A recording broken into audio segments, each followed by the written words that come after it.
ढंग से ही हो रहा है, ये कानूनन प्रक्रिया से ही किया जा रहा है। यहाँ पर कोई गैर कानूनी काम नहीं हो रहा है। विरोध प्रदर्शन करने का पूरा अधिकार कॉन्स्टिट्यूशन ही हमको देता है। ये इसमें कोई सी भी चीज हमारे यहाँ नहीं है, कोई भी आगे बता सकता है हमको। नहीं सर, ये सड़क जाम करना लोगों को असुविधाएं हो रही है उससे। जाम नहीं किया है, सड़क जाम नहीं किया। वहाँ पे बैठे हुए हैं, यहाँ से पूरी यात्रा कलेक्ट्रेट की ओर जा रहे हैं, उधर कलेक्ट्रेट की ओर।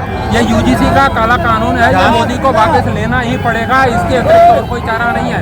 या फिर इसमें संशोधन किए जाए जिसकी हमें बहुत आवश्यकता है। नहीं तो अभी मोदी का पुतला जलाया है और फिर और विरोध होगा, इससे ज्यादा बड़े स्तर पर होगा।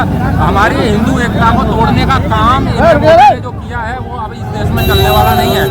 हमने कार्यक्रम किए हैं हिंदू एकता के, समरसता के, उन सब पे पानी फेरा है नरेंद्र मोदी ने। ये जो सरकार है जो काम कर रही है हिंदुओं को आपस में तोड़ने का, ये अब स्वीकार नहीं होगा। और ये कोई सवर्णों का कार्यक्रम मात्र सवर्णों के लिए नहीं है, ये पूरे हिंदुत्व के लिए खतरा है। आपस में लड़ाई होगी है, SC ST OBC जनरल में आपस में हमको लड़ाया जा रहा है। और इसके राजनीति रोटियां सेक रहे हैं ये सरकारी लोग, ये राजनेता। ये अब इस देश में नहीं चलेगा। हिंदू जागृत हो चुका है, अब आपस में नहीं लड़ेंगे। अब इसका जवाब जो भी हिंदुत्व के खिलाफ जो ऐसे षड्यंत्र रच रहे हैं कानूनों के नाम पर, उनका जवाब जनता उनको देगी, न कि आपस में। लेकिन प्रशांत जी, सबसे बड़ा सवाल ये है कि RSS जिस प्रकार बड़ा संगठन है, भाजपा का सबसे बड़ा संगठन है, तो RSS बिना मच्छर के काटने से मलेरिया कैसे हो सकता है? तो ऐसा नहीं लगता कि RSS की बड़ी भूमिका UGC के पीछे है? नहीं, ये तो संगठन वाले जाने कि वो क्या है। मैं कोई किसी संगठन का व्यक्ति नहीं हूँ। हम तो हिंदुत्व की बात करने वाले लोग हैं, हम भारतीयता की बात करने वाले लोग हैं, हम जनता की बात करने वाले लोग हैं। ये संगठन जाने कि कौन क्या कर रहा है, सरकार इसके पीछे इसकी क्या मंशा है या किसी भी संगठन की क्या मंशा है, ये हम नहीं जानते हैं। लेकिन इसका जो प्रभाव हमारे ऊपर आ रहा है वो हम जरूर जानते हैं कि इस काले कानून का मतलब क्या है। तो ये किसी भी हालत में इसको वापस लेना ही चाहिए। सरकार जिस प्रकार के हिंदू सम्मेलन कर रही है गली गली में और गाँव नहीं कर रही है, संगठन और RSS जो कर रहा है संगठन, तो क्या ये माने कि जो है सवर्ण समाज की 13वीं के कार्यक्रम है इस प्रकार से नष्ट करने का कार्यक्रम कह सकते हैं? ये सवर्णों के लिए अत्याचार है, अनाचार है, ये शोषण,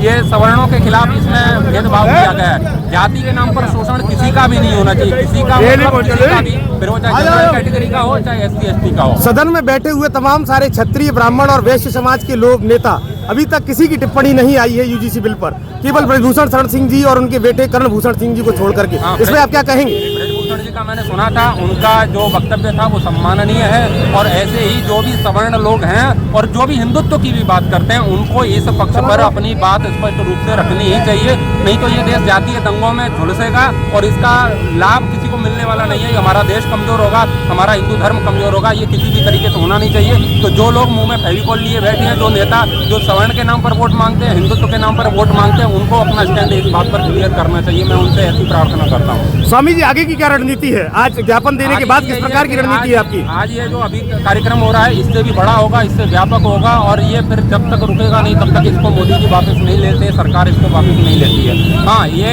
मैं सबसे प्रार्थना करूंगा, आपस में जातिवाद में हमको किसी को लड़ना नहीं है। ये जो लोग हमको लड़ाने का काम कर रहे हैं उनका हमें विरोध करना है, उनको जवाब देना है। जी, बहुत बहुत धन्यवाद स्वामी प्रसाद जी।